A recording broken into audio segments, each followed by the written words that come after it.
Hello everyone, welcome back to our channel. आज मैं आपके साथ डिस्कस करूंगी कोऑर्डिनेशन कंपाउंड्स का सेकंड लेक्चर। यहाँ पर हम डिस्कस करेंगे वर्नर्स थ्योरी के बारे में और इतना डिटेल में आपको मैं इस थ्योरी को बताने वाली हूँ कि इसके बाद आपका कोई डाउट नहीं रहेगा। तो यहाँ पर मैं आपको बता देती हूँ पहले कि हमने कोऑर्डिनेशन कंपाउंड्स या फिर आप कह सकते हैं कोऑर्डिनेशन केमिस्ट्री आपका चैप्टर स्टार्ट किया है, जिसका इंट्रोडक्शन मैं ऑलरेडी कवर करा चुकी हूँ।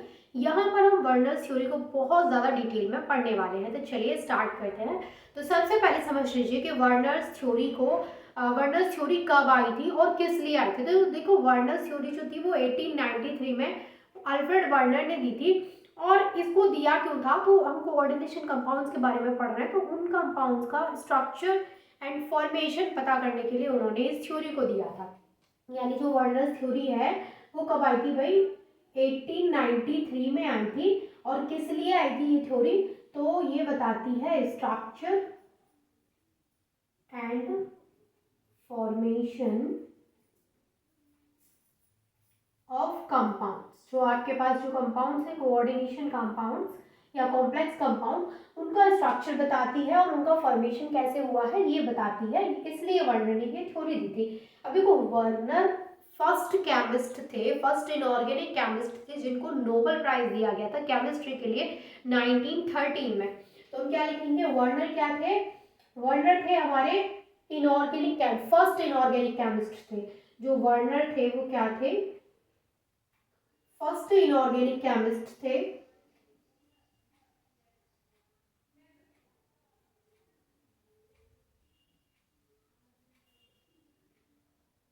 जिनको कि नोबेल प्राइज दिया गया था। क्या दिया गया था, नोबेल प्राइज दिया गया था केमिस्ट्री के लिए, और नोबेल प्राइज दिया गया था 1913 में। तो ये फर्स्ट इनऑर्गेनिक केमिस्ट थे जिनको कि नोबेल प्राइज दिया गया था 1913 में। तो वर्नर ने थ्योरी दी थी कंपाउंड्स का जो स्ट्रक्चर है, फॉर्मेशन है, उसके लिए, और उनको नोबेल प्राइज दिया गया था 1913 में केमिस्ट्री के लिए, और वो फर्स्ट इनऑर्गेनिक केमिस्ट थे। ठीक है, तो इन्होंने ही बताया था कि आखिर कोऑर्डिनेशन कंपाउंड्स के बारे में जो चीज़ें हमने पढ़ी कल, मैंने आपको जो इंट्रो में कवर कराया था, बहुत सारा मैंने डिटेल में आपको बताया था इंट्रोडक्शन में, तो वो सारी चीज़ें वर्नर ने ही बताई थी। अब देखो, वर्नर ने क्या बोला था, वर्नर ने बोला था, जैसे कल का अगर आपने लेक्चर देखा है तो आपको पता है कि मेटल और लिगैंड के बीच में बॉन्डिंग होती है तब बनता है हमारा कोऑर्डिनेशन कॉम्प्लेक्स। अच्छा, इसमें इसका मैं एक आपको एग्जांपल कराऊं तो सबसे पहले ना उन्होंने ज्यादातर जो स्टडी की थी वो कोबाल्ट के जो कॉम्प्लेक्स थे, कंपाउंड थे, उन पर की थी, क्योंकि उस समय तक जो कोबाल्ट के कंपाउंड थे वही क्या थे, पता थे। तो इसलिए सबसे ज्यादा जो स्टडी आप देखेंगे वो इनके ही एग्जाम्पल्स पे देखेंगे। तो उन्होंने, जैसे ये एग्जाम्पल मैं आपको बताती हूँ, यहाँ पर एक ये हमारा एग्जाम्पल है किसका, कोऑर्डिनेशन कॉम्प्लेक्स का। तो इस तरीके के कॉम्प्लेक्स का फॉर्मेशन होता है मेटल और लिगैंड से। अब इन्होंने बोला कि जो मेटल होती है वो दो तरीके की जो वैलेंसी है शो करती है। इन्होंने, वर्नर ने क्या बोला था कि मेटल और लिगैंड के बीच में बॉन्डिंग होती है तो कोऑर्डिनेशन कॉम्प्लेक्स बनता है। अब वर्नर ने बोला था कि जो आपका मेटल है exhibit two types of valencies, two types of valencies, दो तरीके की वैलेंसी शो करती है। एक आपका होता है प्राइमरी वैलेंसी और दूसरा आपका होता है सेकेंडरी वैलेंसी। पहला जो टाइप है वो है प्राइमरी वैलेंसी, दूसरा जो टाइप है वो है सेकेंडरी वैलेंसी। अब देखो, प्राइमरी वैलेंसी जो होता है वो होता है आपका ऑक्सीडेशन नंबर, यानी प्राइमरी वैलेंसी आप बोल सकते हैं कि क्या है, ऑक्सीडेशन नंबर है। अब ये थोड़ा बोर्ड छोटा है तो मुझे पता है कि आपको दिखने में थोड़ी प्रॉब्लम होती होगी, क्योंकि अगर मैं इस पर बहुत ज़्यादा बड़ा लिख दूंगी तो इस पर ज़्यादा से ज़्यादा एक लाइन यहाँ पे आएगी, और मैं छोटा छोटा लिखती हूँ तब भी ये इतना छोटा है कि इस पर बहुत कम ही आ पाता है। मैं जल्दी एक बड़ा सा बोर्ड ले लूंगी। पहले हम यहाँ पे बात करते हैं कि जो प्राइमरी वैलेंसी है वो है ऑक्सीडेशन नंबर, और जो आपका सेकेंडरी वैलेंसी है वो है कोऑर्डिनेशन नंबर। अच्छा, मैंने आपको कल पढ़ाया था कोऑर्डिनेशन नंबर। कल मैंने आपको जो इंट्रो बताया था, मैं आपको यही सजेस्ट करूंगी कि आप प्लीज अगर कोऑर्डिनेशन केमिस्ट्री यहाँ पर देख रहे हैं तो मैं आपसे यही बोलूंगी कि आप स्टार्टिंग से लेके एंड तक देखो। उसके बाद आप मुझसे ये नहीं कह पाएंगे कि आपके कहीं कोई डाउट रह गए। मैंने इतना बेसिक से आपको यहाँ पर पढ़ा रही हूँ, और बहुत अच्छी बुक मैंने यहाँ पर कोऑर्डिनेशन केमिस्ट्री अजय कुमार जो बुक है उसको मैं यहाँ पे उससे ही सारे नोट्स आपको यहाँ पे जितना भी आपको पढ़ा रहे हो वो सब आपका अजय कुमार बुक से है, क्योंकि वो कोऑर्डिनेशन केमिस्ट्री की बहुत ज़्यादा अच्छी बुक है। आप कहेंगे तो हम न्यूमेरिकल भी सॉल्व करते चलेंगे साथ ही साथ, लेकिन कोऑर्डिनेशन केमिस्ट्री अगर आप डिटेल में पढ़ना चाहते हैं तो मैं आपको प्रॉमिस कर रही हूँ कि 0 लेवल से और हीरो लेवल तक आपको कोऑर्डिनेशन केमिस्ट्री करा के रहूंगी। यहाँ पर हमने कोऑर्डिनेशन केमिस्ट्री स्टार्ट किया है तो बहुत डिटेल में हम यहाँ पे स्टडी करेंगे। तो आपको क्या करना है, बस कि हर एक लेक्चर को सीरियल वाइज देखना है। आपको क्या है कि लेक्चर नंबर 1 जिसमें मैंने इंट्रो कवर कराया, आप पहले उसको देखिए। फिर लेक्चर नंबर 2 है हमारा ये वर्नर्स थ्योरी। तो यहाँ पर मैं बता रही हूँ आपको कि प्राइमरी वैलेंसी जो है वो ऑक्सीडेशन नंबर होता है, सेकेंडरी वैलेंसी जो है वो कोऑर्डिनेशन नंबर होता है। अब देखो जो प्राइमरी वैलेंसी है आपका ये आयोनाइजेबल होता है, प्राइमरी वैलेंसी जो है ये आयोनाइजेबल होता है एंड नॉन डायरेक्शनल होता है, नॉन डायरेक्शनल होता है। अच्छा एक और चीज कि मैं यहाँ पे आपको करा रही हूँ, सॉरी आप ये बोलेंगे कि बार बार ये बीच में अपना बात रख देती हैं टॉपिक को रोक के, तो मैं आपको लास्ट एक चीज और बताती हूँ कि अगर आपको इसके नोट्स चाहिए तो आप मुझे कमेंट करके बताइएगा, मैं आपको शॉर्ट वीडियो के थ्रू इसके सारे नोट्स प्रोवाइड करा दूंगी, ठीक है। अब इसके बाद में कोई भी फालतू बात आपको नहीं बताने वाली हूँ, सिर्फ टॉपिक के से रिलेटेड हम यहाँ पे बात करेंगे। तो जो प्राइमरी वैलेंसी है वो आयोनाइजेबल होती है, नॉन डायरेक्शनल होती है। अब देखो प्राइमरी वैलेंसी जो होती है वो सेटिस्फाई होती है नेगेटिव आयन से, सिर्फ नेगेटिव आयन से सेटिस्फाई होती है। तो प्राइमरी वैलेंसी मैं ऐसे लिख देती हूँ, आप समझ जाएंगे। Primary valency satisfied satisfied only by negative ion. जो प्राइमरी वैलेंसी होती है आपकी वो नेगेटिव आयन से सेटिस्फाई होती है, ठीक है, सिर्फ नेगेटिव आयन से। लेकिन अगर मैं वहीं पर सेकेंडरी वैलेंसी की बात करूं तो देखो भाई, सेकेंडरी वैलेंसी जो आपकी होती है ये नेगेटिव आयन से भी सेटिस्फाई हो सकती है, न्यूट्रल मॉलिक्यूल से भी सेटिस्फाई हो सकती है और दोनों से भी हो सकती है। तो सेकेंडरी वैलेंसी क्या है, सेटिस्फाइड बाय नेगेटिव आयन और न्यूट्रल मॉलिक्यूल और आगे लिख लीजिए बोथ, और बोथ दोनों से भी सेटिस्फाई हो सकती है। इतनी चीज समझ में आएगी तो आगे बढ़ते हैं। आप चाहे तो स्क्रीनशॉट ले लीजिए, अदरवाइज आप कमेंट करके बताएंगे तो मैं आपको इसके नोट्स भी प्रोवाइड करा दूंगी, क्योंकि मैंने इसके बहुत अच्छे हैंड रिटन नोट्स बना रखे हैं। तो यहाँ पर आपको इतनी चीज समझ में आ गई है प्राइमरी। यहाँ पर हम सारी चीजें ना प्राइमरी और सेकेंडरी वैलेंसी के बारे में ही पढ़ रहे हैं और उसी के बेस पर ये स्ट्रक्चर बताएंगे, ठीक है ना। तो सारी चीजें हम प्राइमरी और सेकेंडरी वैलेंसी पर ही यहाँ पे पढ़ रहे हैं, ठीक है।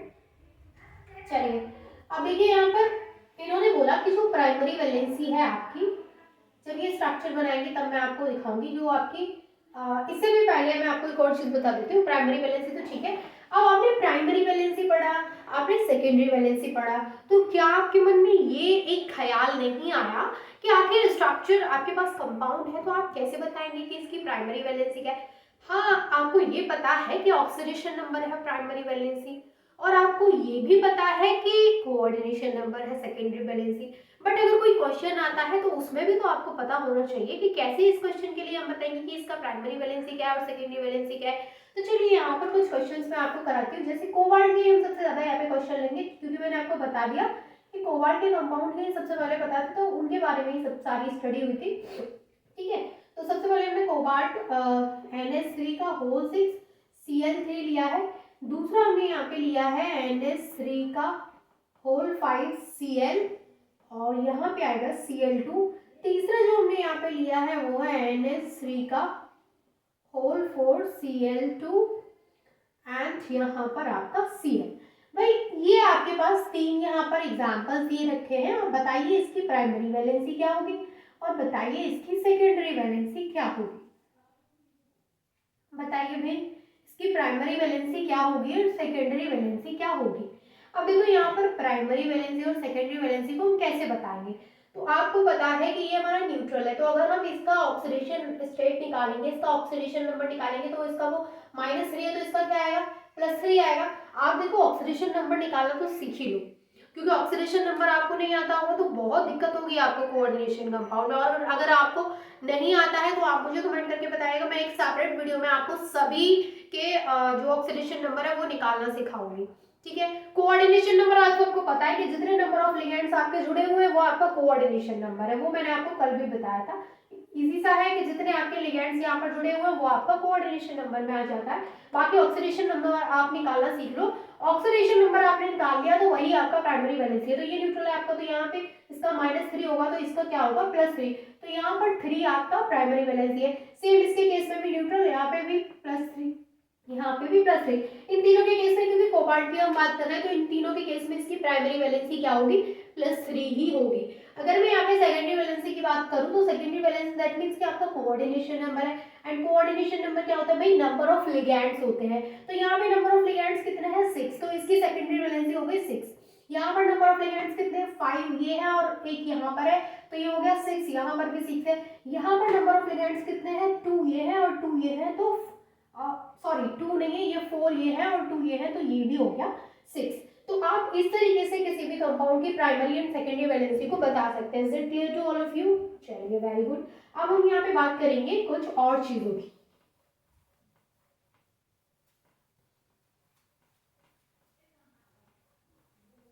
देखो भाई यहाँ पर जैसे इन्होंने प्राइमरी वैलेंसी की ये बात कर रहे हैं, पूरे जो टॉपिक है आपका उसमें मैं प्राइमरी सेकेंडरी बस यही बोलने वाली हूँ। मैं नहीं बोल रही हूँ, वर्नर ने बोला था तो मैं तो बस आपको वही बता रही हूँ। मैं तो आपको क्या ही बता सकती हूँ, तो जो उन्होंने बोला मैं तो बस आपको वो बता रही हूँ। तो प्राइमरी है यहाँ पे प्राइमरी वैलेंसी। प्राइमरी वैलेंसी को हम इस तरीके से डॉटेड लाइन से शो करते हैं। उन्होंने बोला कि जो प्राइमरी वैलेंसी है उसको हम डॉटेड लाइन से शो करेंगे, और जो आपकी सेकेंडरी वैलेंसी है उसको हम सॉलिड लाइन से शो करेंगे। और अगर कोई ऐसा आपका आयन आ गया जो कि प्राइमरी एंड सेकेंडरी दोनों ही तरीके की वैलेंसी को शो कर रहा हो, यानी कि दोनों तरीके की वैलेंसी अगर कोई शो कर रहा है आयन आपका, तो उसको हम सॉलिड और डॉटेड दोनों लाइन से शो करेंगे। अब बात यहाँ पे ये आती है कि लाइन का फंडा मैं आपको क्यों बता रही हूँ कि इसको हम डॉटेड लाइन से शो करेंगे, इसको हम सॉलिड लाइन से शो करेंगे, और कोई कोई आयन ऐसा भी होगा जिसको कि हम सॉलिड एंड डॉटेड दोनों लाइन से शो करेंगे। ठीक है, तो यहाँ पर इसका रीजन क्या है, देखो उन्होंने जब स्ट्रक्चर बताया कि उन्होंने कंपाउंड लिया और उसको जब स्ट्रक्चर बताया, तो स्ट्रक्चर में उन्होंने बताया कि जो आपकी प्राइमरी वैलेंसी है और जो आपकी सेकेंडरी वैलेंसी है वो स्ट्रक्चर में अच्छे से आप आइडेंटिफाई कर पाए, इसलिए उन्होंने इनको अलग अलग लाइन से यूज किया। जैसे यहाँ पे मैं आपको एक एग्जांपल कराती हूँ। आपका जैसे है CONH3 का होल 6 Cl3। अगर आपको इसका स्ट्रक्चर बनाना है तो आप कैसे बनाएंगे, CO हमारे यहाँ पे आ गया है। अब जो हमारी प्राइमरी वैलेंसी को शो करेंगे उनको हम डॉटेड लाइन से बनाएंगे, जो सेकेंडरी वैलेंसी को शो करेंगे उनको हम सॉलिड लाइन से बनाएंगे। तो सबसे पहले हम सेकेंडरी वैलेंसी वाले बना लेते हैं कोड, ये NH3 का O6, तो 1 2 3 4 5 एंड 6, ये हमने यहाँ पे सॉलिड लाइन से सेकेंडरी वैलेंसी को शो करा दिया, यानी NH3 को शो करा दिया है।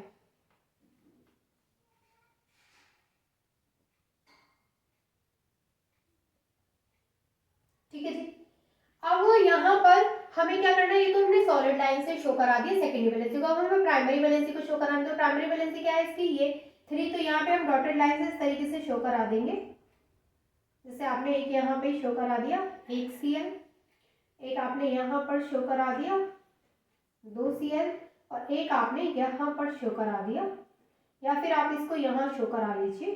ठीक है, तो ये आपकी शो कर रहा है कि यहाँ पे ये प्राइमरी वैलेंसी को शो कर रहा है और सेकेंडरी वैलेंसी को शो कर रहा है। तो इस तरीके से उन्होंने इसका स्ट्रक्चर बना दिया। अब एक और आप एग्जांपल यहाँ पे लीजिए, जैसे CO है, NH3 का होल 5 है यहाँ पे, और आपके पास है Cl2, और यहाँ पर क्या है Cl, और यहाँ पर क्या है Cl2।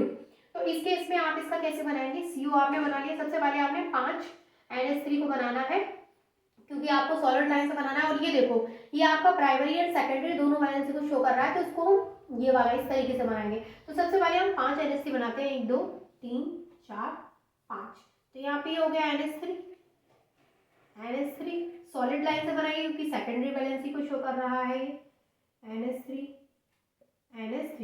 अब देखो Cl जो है यहाँ पे, ये वाला जो Cl है वो इसकी प्राइमरी और सेकेंडरी दोनों को शो कर रहा है, तो पहले हम सॉलिड लाइन बनाएंगे, फिर हम डॉटेड लाइन बनाएंगे और यहाँ पे Cl लिख देंगे। अब 2 Cl है, उनको ऐसे बना देंगे, एक Cl यहाँ पे आ गया, एक Cl यहाँ पे आ गया। तो इस तरीके से आप इसका स्ट्रक्चर बना सकते हैं। एक स्ट्रक्चर आप बनाइए, किसका मैं आपको दे रही हूँ, बना पाएंगे ना। क्या बनाएंगे, जो आपका प्राइमरी और सेकेंडरी दोनों वैलेंसी को शो कर रहा है उस तरीके, उसको इस तरीके से बना दो। अब आपको इसका स्ट्रक्चर बनाना है CONH3 का होल 4 Cl2Cl। इसका स्ट्रक्चर आपको बनाना है भाई। कैसे बनाएंगे, दो यहाँ पे जो Cl है वो प्राइमरी और सेकेंडरी दोनों को ही शो कर रहे हैं, तो आप इस तरीके से शो करेंगे। जो 2 क्लोरीन होंगे आपके डॉटेड और सॉलिड दोनों लाइन से। यहाँ तक आपको सारी चीजें क्लियर है, तो फटाफट से आप यहाँ तक का स्क्रीनशॉट ले लीजिए, फिर मैं आपको आगे डिस्कस करती हूँ। और इसका फटाफट से आप डायग्राम ड्रॉ करके देखिए कि आप इसका डायग्राम कैसे बनाएंगे।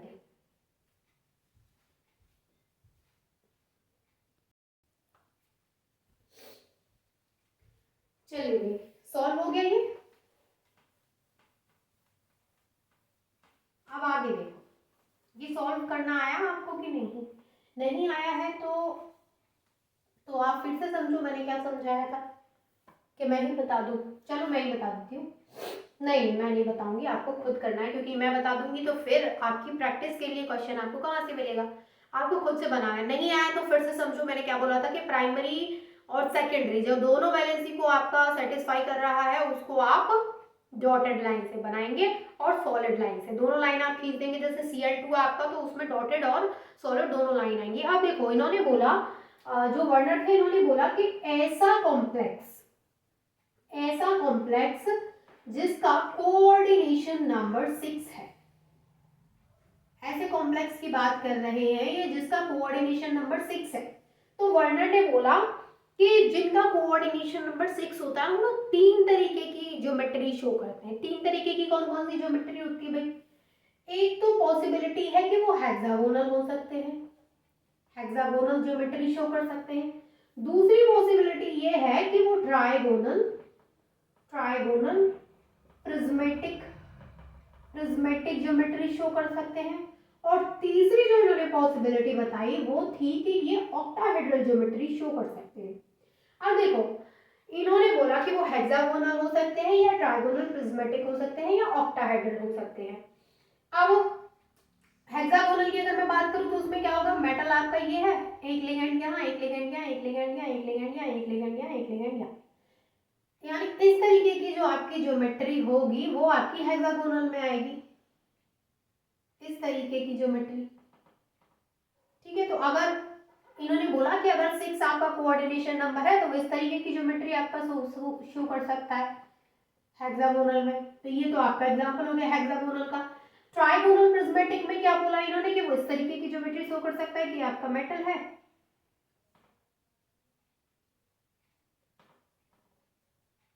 और ये इस तरीके की ज्योमेट्री शो कर दे।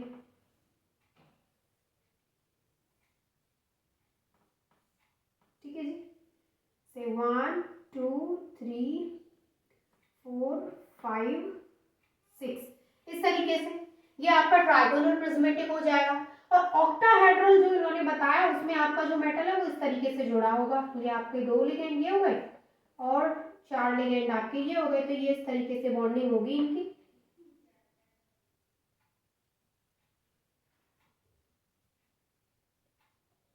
ठीक है जी, ये आपका जैसे ये 1 2 3 4 5 एंड 6, तो ये आपका हो गया ऑक्टाहेड्रल का। तो इन्होंने बोला कि अगर आपका कोऑर्डिनेशन नंबर 6 है तो ये 3 पॉसिबिलिटी बन रही है आपका जो ज्योमेट्री है कोऑर्डिनेशन कंपाउंड की, इन तीनों में से कोई भी हो सकता है। अब इन्होंने क्या किया कि इन्होंने एक एग्जाम्पल ले लिया, और वो एग्जाम्पल कौन सा लिया इन्होंने, जो मैंने आपको बताया था अभी, जिसका स्ट्रक्चर मैंने आपको बनाने के लिए दिया था CuNH3 का होल 4 Cl2Cl। ये इन्होंने एग्जाम्पल ले लिया भाई, और इसकी इन्होंने हेक्सागोनल शेप बनाई, ट्राइगोनल प्रिज्मेटिक शेप बनाई, और इन्होंने ऑक्टाहेड्रल शेप बनाई। बट इन्होंने ऐसा देखा, जब तक इन्होंने ज्योमेट्री नहीं बनाई है उससे पहले इन्होंने ऐसा देखा कि ये जो है वो 2 तरीके की आपके आइसोमर शो करता है। ये दो आइसोमर बनाएगा। तो फिर इन्होंने दो आइसोमर बनाएगा तो इन्होंने अलग अलग जो इन्होंने शेप बताई, तीन ज्योमेट्री बताई, हेक्सागोनल, ट्राइगोनल, प्रिज्मेटिक और ऑक्टाहेड्रल, उन तीनों ज्योमेट्री में इसको बना के देखा एंड देखा कि एक्चुअल में ये दो तरीके के आइसोमर बना रहा है। तो इसका मतलब जाहिर सी बात है, मतलब उन्होंने क्या कलर देखा कि ये दो कलर शो कर रहा था, तो उससे इनको पता चला कि ये जो हमारा ये जो कॉम्प्लेक्स कंपाउंड है वो दो तरीके के आइसोमर देगा। अब इन्होंने तीनों ज्योमेट्री में उसको रखा। पहली ज्योमेट्री हेक्सागोनल की शेप में इसको बनाया, इसको हेक्सागोनल की शेप में बनाया।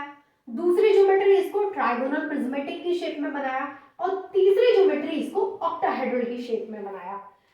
इन्होंने जब तीनों जो स्ट्रक्चर, तीनों जो ज्योमेट्री है उसमें इस एग्जांपल को बना के देखा, मतलब तीनों ज्योमेट्री इसकी बना के देखी, तो इन्होंने देखा कि जब हमने इसको बनाया था पहला जो है हमारा हेक्सागोनल ज्योमेट्री में, तो ये तीन तरीके का आइसोमर शो कर रहा है, बट एक्चुअल में तो ये दो आइसोमर शो करता है, दो कलर शो करता है। फिर उन्होंने ट्राइगोनल प्रिज्मेटिक में बना के देखा, उसमें भी ये तीन आइसोमर दे रहा है, लेकिन एक्चुअल में तो ये दो आइसोमर देता है। फिर इन्होंने ऑक्टाहेड्रल ज्योमेट्री में बना के देखा इसको, तो उन्होंने देखा कि ये ऑक्टाहेड्रल ज्योमेट्री में सिर्फ दो आइसोमर बना रहा है। इसका मतलब ये क्लियर हो गया कि ये जो कंपाउंड है वो ऑक्टाहेड्रल ज्योमेट्री शो करता है। तो इन्होंने बोला कि जो कोऑर्डिनेशन कंपाउंड्स होते हैं आपके वो ऑक्टाहेड्रल ज्योमेट्री शो करते हैं। वर्नर ने फिर ऐसा बोला कि जो आपके कोऑर्डिनेशन कंपाउंड है जिनका आपका कोऑर्डिनेशन नंबर 6 है वो ऑक्टाहेड्रल ज्योमेट्री शो करते हैं। अच्छा, थोड़ा सा आपको बताती हूँ कि अभी मैंने सारी चीजें आपको बोली है, हो सकता है क्लियर ना हुई हो। अब जैसे मैं आपको थोड़ा सा बताती हूँ कि ये तीन आइसोमर कैसे शो किया, हेक्सागोनल की शेप में इसको बना के देखते हैं। तो देखो हेक्सागोनल की शेप में ये पॉसिबिलिटी है, हेक्सागोनल इस तरीके का होता है। एक पॉसिबिलिटी तो ये है, ये क्लोरीन हम यहाँ रख दें, यहाँ पर NH3 रख दें,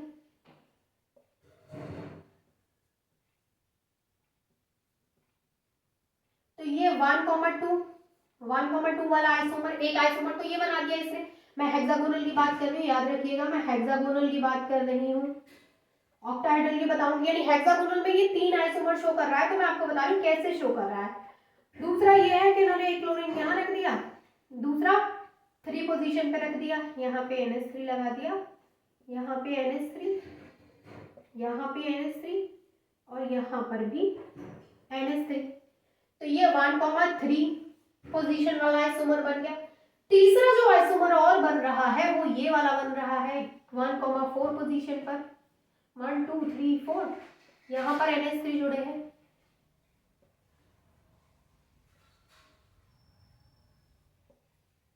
ये 1,4 वाला बन गया। तीन ज्योमेट्री बन गई है, मतलब तीन आइसोमर बन चुके हैं हेक्सागोनल के। लेकिन एक्चुअल में ये देखा गया कि अगर हम इस कंपाउंड का आइसोमर चेक करते हैं तो ये सिर्फ दो आइसोमर देता है। अब अगर ये इस ज्योमेट्री को शो कर रहा होता, अगर ये हेक्सागोनल की शेप में होता तो फिर ये तीन आइसोमर शो करता। अभी एकदम से लाइट चली गई थी, इस वजह से यहाँ पे अंधेरा हो गया था। तो देखो अगर ये हेक्सागोनल ज्योमेट्री शो करता, तो हेक्सागोनल ज्योमेट्री में अगर ये होता तो ये तीन आइसोमर देता, बट एक्चुअल में ये सिर्फ और सिर्फ दो आइसोमर दे रहा है। और ये जब ये ट्राइगोनल प्रिज्मेटिक की ज्योमेट्री शो करता तब भी उसमें भी तीन ही आइसोमर देता। तो फिर ये हमारा कौन सी ज्योमेट्री में निकला भाई, ऑक्टाहेड्रल ज्योमेट्री शो कर रहा है। ऑक्टाहेड्रल ज्योमेट्री कैसे शो कर रहा है वो और बता देती हूँ आपको। ऑक्टाहेड्रल ज्योमेट्री कैसे शो कर रहा है, जैसे आपका ये है मेटल, मेटल क्या आपका CO है, चलो मैं मेटल ही लिख देती हूँ, ठीक है। और एक तरीका तो ये है कि आपका एक Cl यहाँ पे जुड़ा है, एक Cl यहाँ पे जुड़ा है, तो ये आपका एक ज्योमेट्री तो ये हो गई इन केस ऑफ ऑक्टाहेड्रल, ठीक है जी, ये ऑक्टाहेड्रल के केस की हो गई।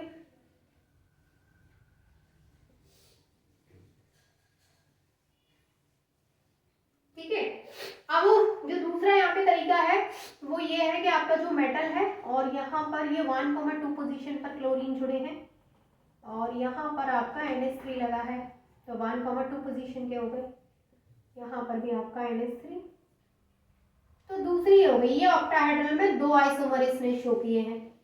तो यहाँ पर ये आपकी दो तरीके की ज्योमेट्री यहाँ पे सॉरी दो तरीके के आइसोमर यहाँ पे ये शो कर रहा है। एक तो आपका हो गया 1,6 और ये आपका हो गया 1,2, ठीक है। तो ये आपके दो तरीके के यहाँ पे आइसोमर शो कर रहा है। इतनी चीज समझ में आई? चलिए, इतनी चीज समझ में आ चुकी है आपके कि जो बर्नर ने बोला था कि जो ऑक्टाहेड्रल कंपाउंड, फिर फाइनली उन्होंने बोला कि जो ऑक्टाहेड्रल कंपाउंड है आपके वो ऑक्टाहेड्रल क्यों, जो कोऑर्डिनेशन नंबर 6 वाले कंपाउंड है आपके वो ऑक्टाहेड्रल ज्योमेट्री शो करते हैं। अब देखो इतनी चीज आपको क्लियर है। इन्होंने जो आपके कोऑर्डिनेशन नंबर 4 वाले कंपाउंड्स हैं उनके लिए भी बताया कि आपका कोई कंपाउंड है जिसका कोऑर्डिनेशन नंबर 4 है, कोऑर्डिनेशन नंबर क्या है 4 है, तो वो दो तरीके की यहाँ पे ज्योमेट्री शो कर सकता है। एक तो स्क्वायर प्लेनर और दूसरा है आपका टेट्राहेड्रल। ये दो तरीके की पॉसिबिलिटीज है कि कोऑर्डिनेशन नंबर 4 वाला कंपाउंड इन दो तरीके की ज्योमेट्री को शो कर सकता है। अब इन्होंने यहाँ पे एक एग्जांपल लिया प्लैटिनम। अब प्लैटिनम आया है, थोड़ा अच्छा लग रहा होगा, कुछ अलग देखने को मिला, वरना कोबाल्ट ही देखने को मिल रहा था। तो ये प्लैटिनम यहाँ पर ये NH3 का ट्वाइस Cl2, इसकी उन्होंने ज्योमेट्री बनाई। तो ये जो कंपाउंड था वो स्क्वायर प्लेनर ज्योमेट्री में एग्जिस्ट कर रहा था, यानी ये जो कंपाउंड है हमारा वो स्क्वायर प्लेनर ज्योमेट्री शो करता है। उन्होंने बताया था ये कि ये स्क्वायर प्लेनर ज्योमेट्री शो करता है। कैसे बनाएगा ये स्क्वायर प्लेनर ज्योमेट्री? जैसे आपका ये प्लैटिनम है और यहाँ पर इस तरीके से 4 लिगैंड जुड़े हैं। पहली पॉसिबिलिटी तो ये है कि दोनों Cl एक तरफ है और दोनों NH3 आपके एक तरफ है, तो ये आपका बन गया सिस। ये जो आपका स्क्वायर प्लेनर बना है लेकिन कैसा है, ये सिस फॉर्म में है। दूसरी ये आपकी ट्रांस फॉर्म में भी हो सकता है, यहाँ पर Cl, यहाँ पर Cl, यहाँ पर NH3 और यहाँ पर NH3। ठीक है, ये दोनों पॉसिबिलिटी यहाँ पे हो सकती है, सिस और ये बना गया इसने ट्रांस। तो ये बात हो गई यहाँ पे स्क्वायर प्लेनर। इतनी बात आपको समझ में आ गई तो फटाफट से इसका स्क्रीनशॉट ले लो। अब आगे आता है कि इन्होंने प्राइमरी वैलेंसी सेकेंडरी वैलेंसी इतनी बार बोला, तो फिर बाद में इनसे बोला गया कि अच्छा प्रूव करो क्या आप बोल रहे हैं primary valency secondary valency metal exhibit कर रहा है, तो इस चीज को प्रूव करो। तो इन्होंने जो भी अपनी थ्योरी में दिया वार्नर थ्योरी में, फिर इनको प्रूव भी करना पड़ा। तो प्रूव करना पड़ा तो इन्होंने दिया evidence in favour of Warner theory. Warner theory के फेवर में इन्होंने एविडेंस दी। पहला था आपका इलेक्ट्रिकल कंडक्टेंस मेजरमेंट, दूसरा था आपका क्रायोस्कोपिक मेजरमेंट और तीसरा था आपका प्रेसिपिटेशन रिएक्शन। यानी इन्होंने इन तीनों चीजों से प्रूव कर दिया कि जो इन्होंने बोला वो एकदम सही है।